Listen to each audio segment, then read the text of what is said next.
National polling continues to show Democratic presidential candidate Joe Biden ahead of President Donald Trump. But will that translate to the Electoral College votes needed to win? Plus, how accurate really are the polls?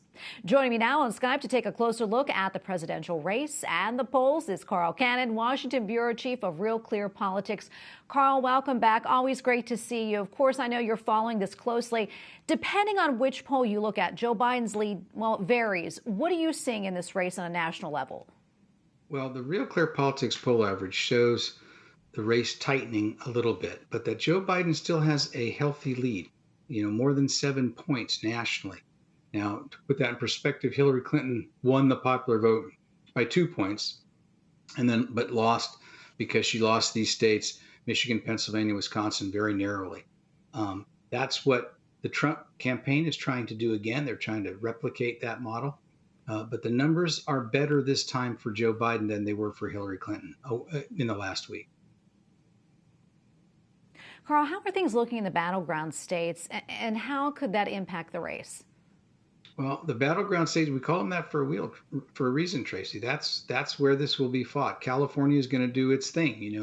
Hillary Clinton carried California by 4 million votes, and Joe Biden's going to do the same.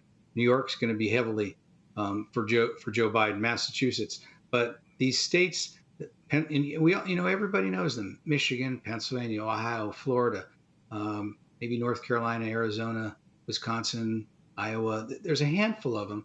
And in those states, Joe Biden is leading on average in places he needs to win. But Donald Trump seems to be closing in Pennsylvania. And Pennsylvania's last time was fascinating because he had closed to within 2 points there in the last week.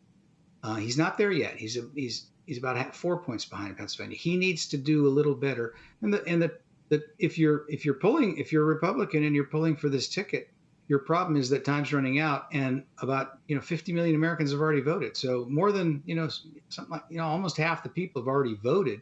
So even if Joe Biden stumbles on fracking, which he did, for instance, and that hurts him in Pennsylvania, the time's ticking. Well, Carl, you brought this up before, and we all remember that back in 2016 when the polling showed Hillary Clinton in the lead, even in the final days. But as we know, President Trump did get the electoral votes to win. How does polling now, how does it compare to 2016? Has it changed in any way? And if so, what's the difference? Well, really what happened last 4 years ago, the polling wasn't bad. The commentators were bad. The analysts were bad. They couldn't get their mind around that Donald Trump could win, and he did. But the national polls showed Hillary Clinton up 3. She won by 2. So I don't think that polling had a cataclysmic disaster in 2016. If Donald Trump wins this year, that's a different story, because then the polls will have really been wrong nationally and the state polls. But again, state polling's hard, and we often, we learn it in school, Tracy, then we remember it every 4 years, but we forget it too. We don't have a national election in this country. We have 51 separate elections, winner take all, state by state. And that's what Donald Trump is counting on. He's counting on winning these key states where he seems to be narrowing. But again, as I say, it's late in the game. Carl, before I let you go, what will you be following between now and Election Day, and what are you keeping your eye on? I'm keeping my eye on 2 states. 3, Ohio, Pennsylvania, and Florida. If you could tell me who's going to win those states, I'll tell you who the next president is. Biden was winning in Ohio. He's not now. That's now tied. No Republicans ever been elected president without carrying Ohio. So that has to be in the Republican column. And Florida is, I remember 2000, the campaign between Bush and Gore. Florida could be the linchpin. And of course, we've been talking about Pennsylvania. That state fascinates me.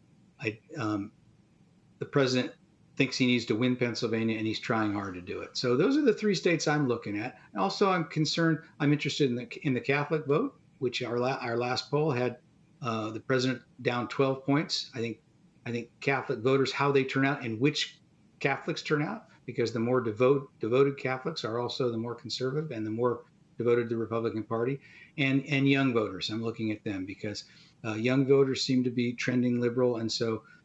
they haven't turned out in the numbers in previous elections, but some people think they will this time. So that's a lot, but I'm looking at all those things.